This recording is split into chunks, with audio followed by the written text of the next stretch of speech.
Good morning সবাইকে। আজকে আমরা ক্লাস 12-এর ইংলিশ সাজেশান দেব। ঠিক আছে, ক্লাস 12-এর এইচএস এক্সামের 2024-এর যে ইংলিশ সাজেশান, আজকে আমি প্রোজগুলো দেব, নেক্সট দিন পোয়েমগুলো দেবো, আর তারপরে আমি ড্রামা আর গ্রামার, আনসিন, তারপরে হচ্ছে তোমার রাইটিং কী কী আসবে সেগুলো দিয়ে দেবো। ঠিক আছে, আজকে দেখো, আজকে মেন যে তিনটে প্রোজ মোট তোমাদের ইম্পর্টেন্ট 4টে প্রোজ আছে, সেই চারটে থেকে তিনটে করলেই হবে। ঠিক আছে, পোয়েমটা আমি বলে দেবো। দেখো, মেন তিনটে হচ্ছে দ্য আইজ হ্যাবিট, 3 কোশ্চেন্স আর থ্যাংক ইউ ম্যাম। ঠিক আছে, দ্য আইজ হ্যাবিটে তোমরা কি দেখবে? I am tired of people telling me I have a pretty face. ঠিক আছে, এই কোশ্চেনটা হচ্ছে very very important question. Then I made a mistake. ঠিক আছে, এখানে দেখো দ্য আইজ হ্যাবিট থেকে আমি 5টা কোশ্চেন দিয়েছি। ঠিক আছে, 5টা কোশ্চেন, এই দুটো কোশ্চেনের মধ্যে যে কোনো একটা করবে। ঠিক আছে, আর এই 4টে করতেই হবে। এবং দেখো, এখানে আমি বড় কোশ্চেন যেগুলো মানে তোমার ব্রড কোশ্চেনগুলো দিয়ে দিয়েছি। শর্ট এসএকিউ আর এমসিকিউগুলো তোমরা কি করবে? এসিকিউ আর এমসিকিউ করতে বা এমসিকিউ এর জন্য কি করতে হবে? এসিকিউ বা এমসিকিউ এর জন্য তোমরা যে টেস্ট পেপার করছো, যেমন এবিটিএ ধরো, এবিটিএ টেস্ট পেপারে তোমরা 10 থেকে 15টা পেজ তোমরা করবে। সেই 10 থেকে 15টা পেজের মধ্যে তোমরা এসিকিউ এমসিকিউ সব কমন পেয়ে যাবে। ঠিক আছে, এবার দেখো আমরা মেন ব্রড কোশ্চেন ঢুকছি। মানে এইগুলো আমি যেগুলো দিচ্ছি প্রোজের সবকটাই কিন্তু বড় কোশ্চেন, কিন্তু 5 নম্বর বা 6 নম্বরের কোশ্চেন থাকবে তোমাদের। ঠিক আছে, সেইখান থেকে এখানে থেকে দ্য আইজ হ্যাবিটে তোমাকে মাত্র 5টা কোশ্চেন করতে হবে। এই 5টা কোশ্চেনের মধ্যে দেখো, এইটা আমি ওয়ার্ড দিচ্ছি, এই দুটোর মধ্যে যে কোনো একটা করবে। আমার সবকটাই করানো আছে, আমি আমার স্টুডেন্টদের সবকটাই করিয়ে দিয়েছি, অতএব তোমাদের কোনো চিন্তার ব্যাপার নেই, তোমরা সবকটাই দেখে যাবে। এছাড়াও আমি যে এক্সট্রা যখন তোমাদের টেস্ট পেপার করাতাম, সেই টেস্ট পেপার থেকে যে কোশ্চেনগুলো দিয়েছি সেই কোশ্চেনগুলো একটু দেখে যাও। ঠিক আছে, এবার দেখো প্রোজ থেকে তাহলে তোমরা দ্য আইজ হ্যাবিটে এই 5টা কোশ্চেন করবে। 1 নম্বর কোশ্চেন হচ্ছে I am tired of people telling me I have a pretty face, হলো। 2 নম্বর হচ্ছে then I made a mistake.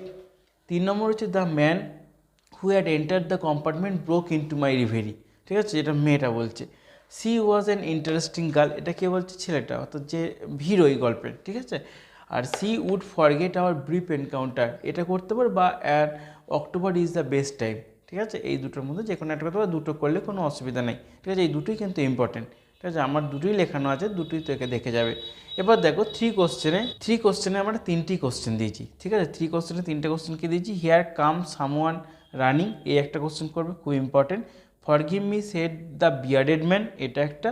R what were the questions that the jar wanted to be answered, আর একটা কি? You have already been answered. ঠিক আছে, এই মোট 3টে, এখানে অবলিক দিয়ে একটা, আমার 4টে কোশ্চেনে আমার 4টেই লেখানো আছে। তোমরা এই 4টে দেখে যাবে বা এই 3টে দেখে যাবে। আরেকটা কি দেখে যাবে? যে 3টে কোশ্চেন যে তোমাদের বলেছে, সেই 3টে কোশ্চেন কী ছিল, এটা যদি পারো একটু দেখে নিও। 3টে কোশ্চেন কী ছিল, সেই 3টে কোশ্চেন মানে তোমার ডিটেলস দেওয়া আছে, first question, second question, third question, এই 3টে কোশ্চেন একটু দেখে যাও। ঠিক আছে, তারপর যে এই 3 কোশ্চেন আর দ্য আইজ, এই দুটো কিন্তু অবশ্যই দেখবে। এই দুটো দেখার পর তারপর লাস্টে তোমরা থ্যাংক ইউ ম্যাম নেবে। থ্যাংক ইউ ম্যামের এই 3টে কোশ্চেন করলেই তোমাদের এর থেকে চলো। আমি থ্যাংক ইউ ম্যামে লিখেছি, 5টা না 6টা কোশ্চেন লিখিয়ে দিয়েছি। তোমরা যদি চাও পুরো সবকটাই দেখে যেতে পারো, কোনো সমস্যা নাই, কিন্তু এই 3টে অবশ্যই ভালো করে দেখবে। ঠিক আছে, I were young once and I wanted things I could not get. ঠিক আছে, এইটা দেখবে। And he did not want to be mistrusted now, এটা 2 নম্বর। আর 3 নম্বর, I would teach you right from wrong, আমি তোমাকে ভুল থেকে ঠিকটা শেখাবো। ঠিক আছে, এই 3টে কোশ্চেনে যে হু সেড দিস টু হুম, ঠিক আছে, বড় বড় যে পার্টগুলো 5 নম্বর বা 6 নম্বরে, তবে 2টো শর্ট কোশ্চেন ছিল, একটা বড় লিখতে হতো 3 নম্বর, 2টো শর্ট 1+3 বা 1+1+1+2 এরকম করে যেগুলো থাকতো কোশ্চেন, এগুলো কিন্তু সব এরকম পার্ট না। আমি কেন সব করে কোশ্চেন শুধুমাত্র বড় কোশ্চেন লিখিয়ে দিচ্ছি? কারণ দেখো, এই কোশ্চেনগুলো শর্ট কোশ্চেনগুলো লিখতে গেলে তাহলে আমাকে এই ভিডিওটা আরও লেন্দি হয়ে যেত। এই সব কোশ্চেনগুলো সবগুলি আমার লেখানো আছে। এছাড়াও বাকি কোশ্চেন আমি দেখো, আমি প্রত্যেকটা চ্যাপ্টারে আমার স্টুডেন্টদের আমি 5টা থেকে 6টা কোশ্চেন লেখাই, তার বেশি আমি লেখাই না। সেই 5টা কোশ্চেনের মধ্যে দেখো, সেই 5টাই, এইটা যেমন দ্য আইজ হ্যাবিটে 5টাই কমন। ঠিক আছে, এই 5টাই করতে হবে। এটা 3 কোশ্চেনে 5টা বা 6টার মধ্যে 3টে বা 4টে আমি লিখিয়ে দিচ্ছি, ঠিক আছে। থ্যাংক ইউ ম্যামের মধ্যে 5টার মধ্যে দেখো 3টে, অর্থাৎ তোমাদের বেশি পড়তে হয়নি সারা বছর। কিন্তু আমি চাইছি যে পরীক্ষার আগে তোমরা যেন এই কটা কোশ্চেন একটু ভালো করে দেখো। যে আগের যে কোশ্চেনগুলো আছে সেগুলো তো দেখবে অবশ্যই, কিন্তু এইগুলো একটু ভালো করে দেখবে, তাহলে তোমাদের রেজাল্ট আরও ভালো হবে, ঠিক আছে। আর এসিকিউ এমসিকিউ তোমাদের আমি বলেছি, এসিকিউ এমসিকিউর জন্য তোমরা এবিটি যে টেস্ট পেপারটা করছো, এবিটি টেস্ট পেপারে 10 থেকে 15টা স্কুলের পেজ অবশ্যই দেখে যাবে শুধুমাত্র এসিকিউ এমসিকিউর জন্য, ঠিক আছে। আজকে তাহলে পোস্টটা রইলো, আমি নেক্সট দিন পোয়েমটা দিয়ে দেবো। সবাই ভালো থেকো আর ভালোভাবে এক্সাম দিও।